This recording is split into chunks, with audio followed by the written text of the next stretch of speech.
14h sur Europe 1 avec Thomas Hill et à 9h13, Thomas, on ne change rien aux traditions. Ah oui. C'est l'heure de la session de rattrapage de Jean-Luc Lemoyne sur Europe 1. Et alors là, Jean-Luc, d'habitude, vous êtes content de recevoir nos invités, mais là, je crois qu'on a franchi encore un cap dans le bonheur.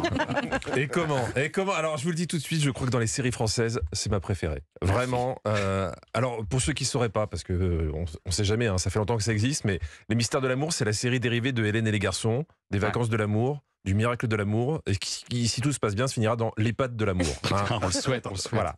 On a tous eu ces derniers mois, on a eu des intrigues incroyables. Bravo Jean-Luc. Merci. Alors pour vous faire un rapide résumé, Christian, cri d'amour, a eu un cancer et avant il était en prison car il avait malencontreusement tué quelqu'un en faisant une prise de ninja. Ça arrive. Ça peut arriver au meilleur. Ah oui. Oui. Quand il est sorti, c'est Hélène qui a été en tôle à son tour car elle avait malencontreusement participé à un trafic de drogue. Ce qu'il avait fait dire à José. C'est pas possible, Christian. D'abord, maintenant, Hélène, on va tous finir au Diouf.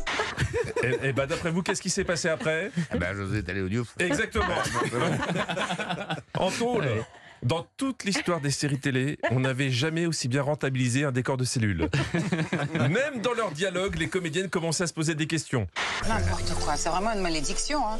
D'abord Christian, Hélène, et maintenant c'est José. Mais qu'est-ce qu'il a, le bon Dieu? Il va amortir sa prison, quoi?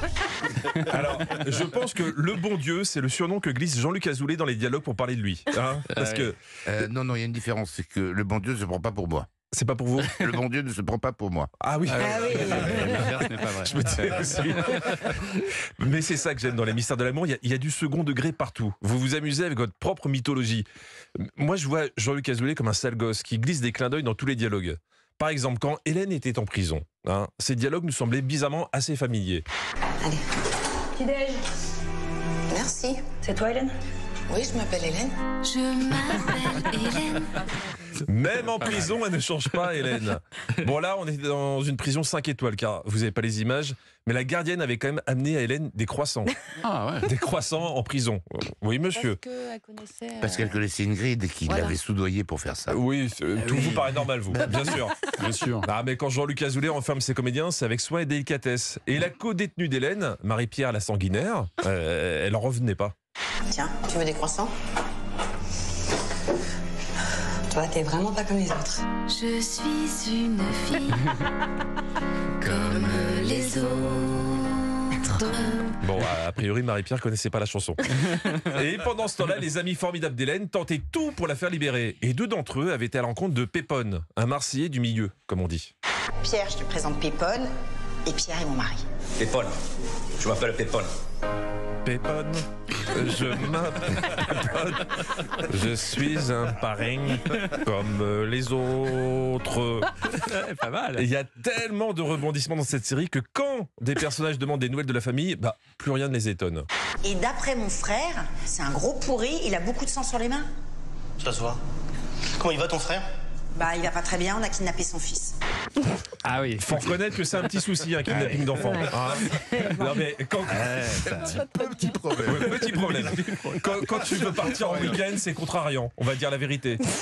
Ils sont très très zen dans les Mystères de l'amour. Ils peuvent annoncer les pires trucs sans trop se prendre la tête. Par exemple, en ce moment, Fanny est sur l'île du démon, mais elle n'est pas là en vacances. Et c'est qui ce gars que tu recherches? En fait, mon père travaille depuis plusieurs années contre des puissances maléfiques qui veulent absolument prendre le pouvoir sur la Terre. Ah bah oui, quand même. Mais C'est pas de la petite intrigue, ça. il y a des gros enjeux. Bah oui, c'est quand même des puissances maléfiques. Ah oui. C'est le mort dehors, c'est le garçon. C'est ça. Non mais il est loin le temps où les garçons faisaient semblant de jouer la musique dans le garage. Alors ce qui est appréciable dans cette série, c'est comme il se passe énormément de choses, à chaque épisode, il te donne des infos pour que tu raccroches un peu les wagons. Parce que si t'as pas un paperboard, t'es vite noyé. Oui, c'est injouable. Bah oui, c'est ça. Alors ils te disent quels personnages ont disparu, quels personnages risquent d'arriver, mais toujours de manière discrète. Alors, il y a juste un petit tic chez les dialoguistes. Avant chaque info, on place un « ça fait drôle ». Ça fait drôle de ne pas avoir baigné dans la cuisine le matin, elle me manque. Ça fait drôle de ne plus avoir Roger et Annette, ils étaient bien avec nous, hein. Revoir ton ex qui est la mère de ta copine actuelle, ça doit te faire drôle. Ouais, ça fait drôle. J'ai presque tout compris. Ton ex qui est la mère de ta copine actuelle. Ouais, Oui, voilà, c'est alors ça. t'arrêtes pas là-dessus, franchement. Bon. Alors, pour ceux qui voudraient raccorder avec ce qui se passe en ce moment, je vous résume un peu. Victor, joué par c'est Benoît, qui vient d'apprendre qu'il a été choisi par Aurélie pour lui faire un bébé, et il n'en revient pas parce qu'il la trouve très très belle. Mais ça veut dire que je vais la voir toute nue. Déjà, tout ce que je vois est magnifique. Mais alors, tout ce qu'on ne voit pas, mais il doit être incroyable. Ouais, j'ai un pote proctologue qui me disait la même chose. Toujours en ce moment, Pierre a trouvé la meilleure excuse pour justifier une petite infidélité. Je suis sorti avec l'une de ses sœurs, Malika. Bon, j'imagine que c'était pendant que j'étais amnésique, c'est ça? Mais oui, je me sentais seul, moi. Bah, le pauvre bichon, il se sentait seul. Alors attention, hein, cette excuse ne fonctionne que si votre femme a eu une phase amnésique. Ça marche pas si votre femme a une angine. Hein, même une gastro, ça marche pas.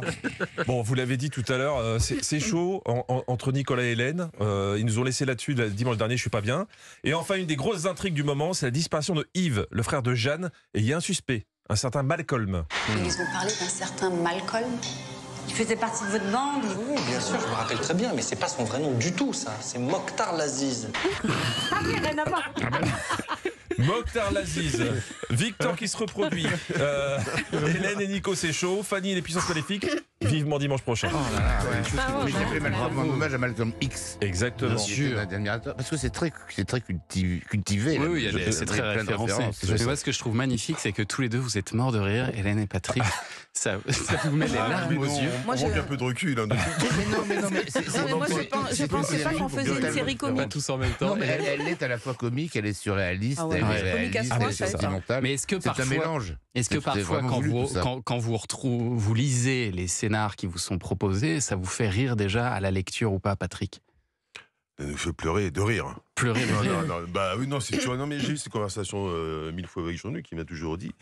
Mais arrêtez de chercher des choses concrètes ou cohérentes. Oui, c'est ça. On vit dans un monde extraordinaire, voilà, qui n'existe pas. C'est une fiction, c'est une série de fiction. Mais ce qui est génial, si je peux me permettre, c'est qu'il y a plusieurs degrés de lecture et c'est apprécié comme ça parce qu'il y a une vraie communauté qui suit. Et quand je vois les commentaires, moi quand je fais des rubriques là-dessus, ils sont très second degré et en fin de compte, ils sont très en phase avec leur public. Je trouve ça super. Mais c'est ça, surréaliste et complètement assumé. C'est ça ce qu'on va chercher aussi. C'est pour assumer absolument. C'est pour ça que c'est pas une série comme les autres, c'est pas un feuilleton comme ceux qui passent ailleurs. C'est une série unique. Allez, merci beaucoup et merci à Jean-Luc Lemoyne qu'on retrouve lundi, évidemment.